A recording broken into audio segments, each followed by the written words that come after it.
Demostrar una ecuación que permita calcular la masa relativa de un elemento en términos de masas macroscópicas.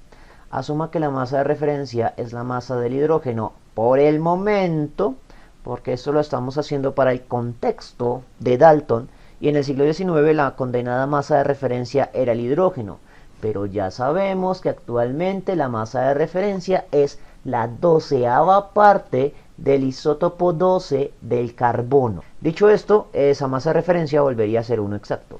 Entonces, comencemos con la definición fundamental de la masa relativa.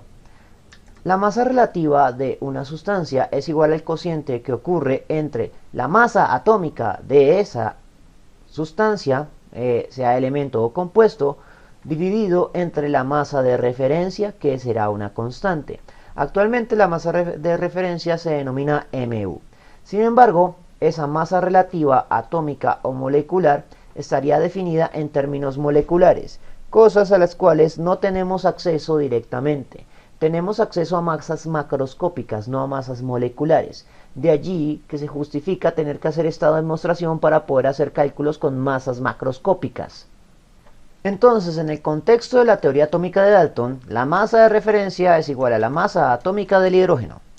Ok, ya estamos de acuerdo en eso. Y la expresión I puede reemplazarse por cualquier otro elemento. Ahora, ¿cómo resolvemos lo de las masas atómicas? Lo que vamos a hacer es lo siguiente. Vamos a invocar otras ecuaciones o leyes que hemos estado discutiendo en el curso. En especial, la definición de masa macroscópica en términos de masa atómica.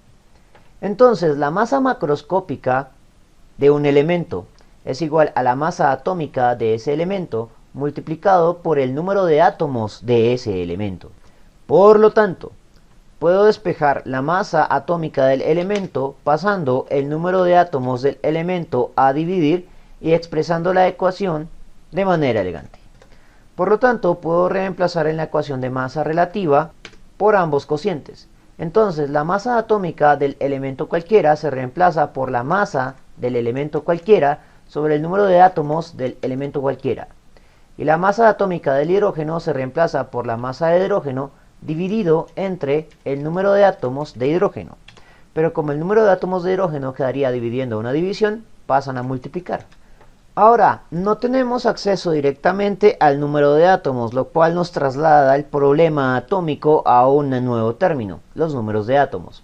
Para esto, lo que vamos a hacer es invocar la interpretación molecular de la ley de proporciones definidas, que establece que el número de átomos de un elemento en un compuesto es igual al subíndice del elemento en ese compuesto multiplicado por el número de moléculas del compuesto.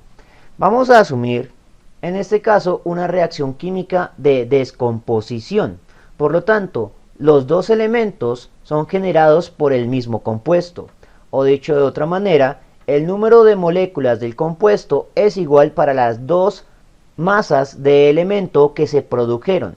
Por lo tanto, podemos asegurarnos que el número de moléculas del compuesto es el mismo sin tener que contarlos, porque sabemos que se produjeron de la misma sustancia y que conservan la masa a través de la ley de la conservación de la masa en el diseño experimental. Por lo tanto, para el cálculo de una masa relativa, vamos a asumir que los dos elementos proceden del mismo compuesto. De esa manera ya no tengo que preocuparme por la identidad del compuesto en la ecuación. Ahora lo que hago es reemplazar.